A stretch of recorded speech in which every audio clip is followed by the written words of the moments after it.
मन लावून ऐकावी, ध्यानात ठेवावी. श्री लक्ष्मी देवीची कहाणी. द्वापार युगाची अधिष्ठात्री, सौराष्ट्र देशाची मोहिनी श्री महालक्ष्मी देवी. आटपाट नगर होतं. नगराचा एक राजा होता. त्याचे नाव होते भद्रश्रवा. तो दयाळू, शूर व प्रजादक्ष होता. देवा ब्राह्मणांना, साधू संतांना सुखवीत होता, आनंद देत होता. राजाच्या राणीचं नाव सुरचंद्रिका. नाव चांगलं, पण स्वभावात अहंकार. मागील जन्मी ती एका वैश्याची पत्नी होती. तिचं नवऱ्याशी भांडण होई. भांडणानं वैतागली, रागानं घराबाहेर पडली. चालत होती अनवाणी रानातून. तिथं तिला दिसल्या सुवासिनी. त्या करीत होत्या लक्ष्मीचं व्रत. ते तिनं पाहिलं. त्यांच्याबरोबर तिनंही व्रत केलं. दुःख विसरली, दारिद्र्य गेलं, परिस्थिती सुधारली. देवीची भक्ती फळाला आली. कालांतराने ती मरण पावली. पुढे तिचा पुनर्जन्म झाला. स्त्रीचा जन्म पुन्हा मिळाला. पण भाग्य उजळलं. भद्रश्रवा राजाशी तिचा विवाह झाला. ऐश्वर्यात लोळू लागली. गर्वानं फुगली. गरिबांना विसरली. तोऱ्या ताट्यानं फुगली. दासदासींवर रागावली. एकदा काय झालं, देवीच्याही मनात आलं. राणीला आपण भेटावं, मागच्या जन्मीची आठवण द्यावी. ओळखते की नाही ते पाहावं. राणी राजवाड्यात सुखानं राहत होती.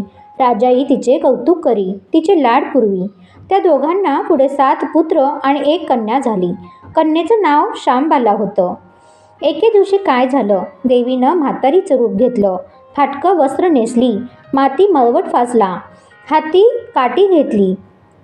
काठी टेकीत टेकीत राणीला भेटायला आली. तिनं आरोळी दिली. अरे, आहे का कुणी घरात? कुणी घास देईल का? दासी बाहेर आली. म्हातारी दारात दिसली.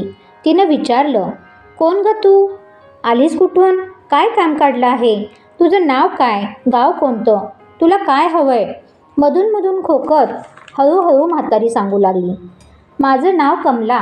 द्वारकेहून आले ग. राणीला भेटायचंय. कुठं आहे ग राणी? दासी म्हणाली. राणीसाहेब महालात आहेत. सख्यांशी गप्पा मारत आहेत. त्यांना सांगितलं तर माझ्यावर रागावतील. तुला ग त्या कशा भेटणार? काय तुझा हा अवतार? तुला पाहून माझ्यावर ओरडतील. उनं दुनं बोलतील. त्यांच्या सख्याही तुला हसतील. तू जरा आडोशाला बैस. मैत्रिणी गेल्या म्हणजे मी त्यांना सांगते. म्हातारी रागावली. मनोमन संतापली. तुझी राणी पैशाला भाळली, माणुसकी विसरली. दरिद्री मेली. आज झाली आहे राणी, पण देवीला विसरली. माझ्यामुळेच ना. मीच तिला व्रत सांगितलं देवीचं. तिनं ते केलं आणि राणीपदावर बसली. देवीला आठवणही नाही राहिली. गर्व झालाय संपत्तीचा. पैशाची धुंदी आली आहे. गोरगरिबांची पर्वा नाही. थोरा मोठ्यांच्या मुली त्या झाल्या मैत्रिणी. म्हातारी गरीब आणि भिकारीन, तिला कोण विचारते? पण याचं फळ तिला भोगावंच लागेल. तेव्हाच तिचे डोळे उघडतील. जाते मी. दासी घाबरली. तिनं म्हातारीला पाणी दिलं. हात जोडून म्हणाली, ते व्रत मला सांगाल? मी ते नेमानं करीन. उठणार नाही, मातणार नाही. घेतला वसा टाकणार नाही. दिलेला शब्द मोडणार नाही. त्या दासीला म्हातारीने व्रताचा वसा सांगितला आणि ती उठली. काठी टेकीत निघाली. तोच माडीवरून राणीची कन्या शांबाला धावत आली. ती कळवळून म्हणाली, आजी, रागावू नका. चुकली माझी आई. तिच्या वतीनं मी क्षमा मागते. कृपा करा. दिलेला शाप मागे घ्या. पाया पडते तुमच्या. म्हातारीला मुलीची दया आली. म्हातारीनं क्षणभर त्या मुलीकडे पाहिलं आणि तिला लक्ष्मी व्रताचा वसा सांगितला. मुलीचा निरोप घेऊन म्हातारी निघणार, तोच राणी माडीवरून खाली आली. दाराशी येते तर तिला म्हातारी दिसली. राणी ओरडली, ए थेरडे, कशाला ग आलीस? जा इथून. उठ म्हणते ना. जातेस की नाही? दुसरी घरं नाही दिसली तुला? म्हातारीने संतापाने डोळे गरागरा फिरवले. कपाळावर आट्या पसरल्या. ती तडक घराबाहेर पडली. दासीनं लक्ष्मी व्रत केलं. तिची स्थिती सुधारली. दासी पण गेलं. संसार सुखाचा झाला. पुढे मार्गशीर्ष महिना आला. पहिल्याच गुरुवारी शांबालेनं लक्ष्मी व्रतास सुरुवात केली. सगळे नेमधर्म पाळले. 4 गुरुवारी तिनं व्रत केलं. शेवटच्या गुरुवारी यथासांग उद्यापन केलं. सिद्धेश्वर राजाचा पुत्र मालाधर, त्याच्याशी शांबालेचा विवाह झाला. राजवैभवातील शांबालेला राजवैभव मिळालं. हा होता लक्ष्मी व्रताचा प्रभाव. सुखासमाधानानं संसार चालू होता. भद्रश्रवा सुरचंद्रिका राणीचे मात्र भाग्य फिरले. शत्रूने राज्यावर चाल केली. भद्रश्रवाचं राज्य वाढलं. सुरचंद्रिकेचं राणीपद गेलं. भद्रश्रवाला वाईट वाटलं. पूर्वीचे दिवस आठवले. रानावनात फिरून राजा राणी कष्टाने दिवस काढत होते. भद्रश्रवाला कन्येला भेटावंसं वाटलं. तो एकटाच निघाला. चालून चालून दमला. नदीकाठावर विश्रांतीसाठी थांबला. नदीकडे येताना राणीच्या दासीने भद्रश्रवाला पाहिलं.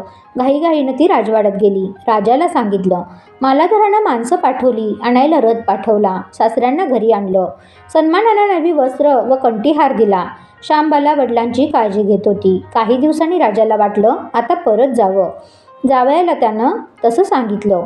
मुलीचा निरोप घेतला. जावयानं मोहरा भरलेला हंडा नोकराकडे देऊन राजासोबत पाठवलं. राजा घरी परतला. चंद्रिकेला भेटला. हंडा पाहून ती आनंदली. घाईनं तिनं झाकण काढलं.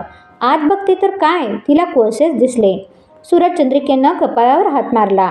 नशिबाला दोष दिला. नवऱ्याला सांगितलं. ते ऐकून तोही चकित झाला.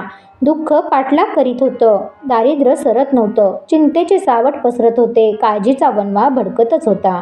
सूरज चंद्रिकेचा एक एक दिवस दुःखाचा जात होता. एके दिवशी तिला मुलीला भेटावं, डोळे भरून पाहावं वाटलं. सूरजचंद्रिका घरून निघाली. मुलीच्या सासरी पोचली. तो दिवस गुरुवारचा होता. नदी तीरावर जरा वेळ बसली. दमली होती. त्याच वेळी एक दासी नदीवर आली. तिनं राणीच्या आईला ओळखलं. ती घाईने महालात गेली. राणीला निरोप दिला. तुमची आई आली आहे. नदी किनारी बसली आहे. दमलेली दिसली. कुणाला तरी आणायला पाठवा. शांबालेनं सारथ्यासोबत रथ नदीकडे पाठवला. आईला घेऊन यायला सांगितलं. आई रथात बसून महालात आली. आईला बघता शांबालेनं आनंदाने मिठी मारली. मुलीचं वैभव पाहून तिचं मन तृप्त झालं. आईनं स्नान केलं. मुलीनं तिला पैठणी दिली. सोन्या मोत्यांचे दागिने दिले. आईचे रूप अधिकच खुलले. दुपारची वेळ होती. शांबालेने भक्तिभावाने लक्ष्मीची पूजा केली. आरती झाली. धूपदीपांचा वास दरवळला. शांबालेचा कडकडीत उपवास होता. भोजनाची तयारी झाली. तिनं आईला जेवायला बसवलं. सूरजचंद्रिका पाटावर बसली. पण ती एकदम शांत होती. तिला मागचा जन्म आठवला. लक्ष्मीदेवीच्या कृपेने या जन्मी ती राणी झाली होती. ती म्हणाली, श्यामा, मी देखील तुझ्यासोबत उपासच करीन. त्यावेळेला श्यामा म्हणाली, ठीक आहे. मार्गशीर्ष महिना होता. मुलीनं 4ही गुरुवार व्रत केलं. ते आईनं पाहिलं. तीही उपवास करू लागली. देवीला भक्तिभावानं प्रार्थना करत होती. महिना संपला. घरी जायचा विचार ठरला. पोचवायला सोबत शांबाला गेली. 4 दिवसांनी शांबाला निघाली. मालाधर राजाने पाठवलेला पैशाचा हंडा घेतला. त्यात मीठ भरलं. तो नोकराजवळ देऊन पुन्हा सासरी आली. गप्पा मारता मारता कसा वेळ गेला तेच समजलं नाही. मालाधराने विचारलं, माहेराहून काय आणलंस? शांबालेनं सोबत आणलेल्या हंड्याकडे बोट दाखवलं. मालाधराने उत्सुकतेनं झाकण काढलं. त्यात होते मिठाचे खडे. अगं वेडे, मिठाचे खडे कशाला आणलेस? इथं नाही का मिळत मीठ? मीठ मिळतं ना, पण हे मीठ माझ्या वडिलांच्या राज्यातलं आहे. वडिलांचं राज्य सौराष्ट्रात होतं. त्या शेजारच्या समुद्राचं आहे हे मीठ. समुद्र तीरावर दूरवर माझ्या वडिलांचं राज्य पसरलेलं होतं. पण आज शांबालेच्या सांगण्यातली खूण राजानं हेरली. तो विचारात गुंगला. मालाधर राजा निश्चयानं उठला. त्याने आपल्या सेवकाला सासऱ्याकडे पाठवून बोलवून घेतलं. भद्रश्रवाला कळलं नाही की काय झालं. ते ताबडतोब जावयाकडे आले. दोघांची गुप्त बैठक झाली. विचार पक्का ठरला.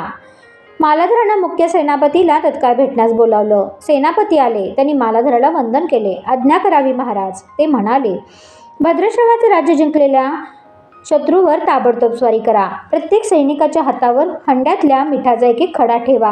शपथ घेऊन प्रत्येकाला झुंजायला सांगा. राजाची आज्ञा झाली. तशी सेनापतीनं व्यवस्था केली. दुसरे दिवशी सोबत सेना घेऊन बेसावत शत्रूवर चाल केली. शत्रूच्या राज्यावर सारे सैनिक तुटून पडले. मालाधराचे सैन्य बेभान लढत होते. शत्रू सैनिक जमिनीवर कोसळत होते. सूर्य पश्चिमेकडे जात होता. अंधार हळूहळू पसरत होता. शेवटी मालाधराच्या सैन्यानं शत्रूचा फडशा पाडला. अपूर्व विजय मिळवला. भद्रश्रवाचं राज्य पुन्हा मिळवलं. मालाधराला व शांबालेला ही आनंदाची बातमी सेनापतीने ताबडतोब कळवली. सैनिकांनी शत्रू राज्यातील खजिना लुटला. अफाट संपत्ती मिळाली. ती पोत्यात भरून मालाधराकडे आणली. त्यात सोन्याच्या मोहरा, बरीच नाणी, शस्त्रांचा साठाही होता. मालाधराने भद्रश्रवा सूरजचंद्रिका राणीस घेऊन येण्यास सांगितले. ती आल्यावर घरात आनंदाचं उधाण आलं होतं. तो होता गुरुवार. शांबालेनं लक्ष्मीव्रताची पूजा केली. आरती झाली. धूपदीपांचा सुगंध पसरला. तिनं व तिच्या आईने उपवास केला. रात्री देवीची आरती झाली. देवीला नैवेद्य दाखवून सर्वांनी पक्वान्नांचं ताट जेवण केलं. मार्गशीर्ष महिन्यातला हा शेवटचा गुरुवार, लक्ष्मी व्रताचा शेवटचा दिवस, मंगल मुहूर्ताचा दिवस. मालाधरानं भद्रश्रवाचं राज्य त्याच्या स्वाधीन केलं. त्यानं या व्रताची सांगता झाली. राजा राणी सौराष्ट्रात आले. सूरजचंद्रिकेनं पुन्हा लक्ष्मी व्रताचा वसा घेतला. तो आजन्म पाळला. घरची स्थिती सुधारली. राजाचे 7 पुत्र दूर देशाहून अचानक घरी आले. त्यांना पाहून आईवडिलांना आनंद झाला. या व्रतामुळे राजा राणी सुखी झाले. दुःखाचे वादळ सरले. अशी 60 उत्तरांची कहाणी. 5चा उत्तरी सुफल संपूर्ण. सर्वांनी देवीला वंदन करावं. त्यांचं घर सदैव आनंदित राहावे अशी लक्ष्मी देवीला प्रार्थना करावी. श्री स्वामी समर्थ. व्हिडिओ कसा वाटला नक्कीच सांगा. आवडला असेल तर लाईक, कमेंट, सबस्क्राईब आणि शेअर करायला विसरू नका. श्री स्वामी समर्थ.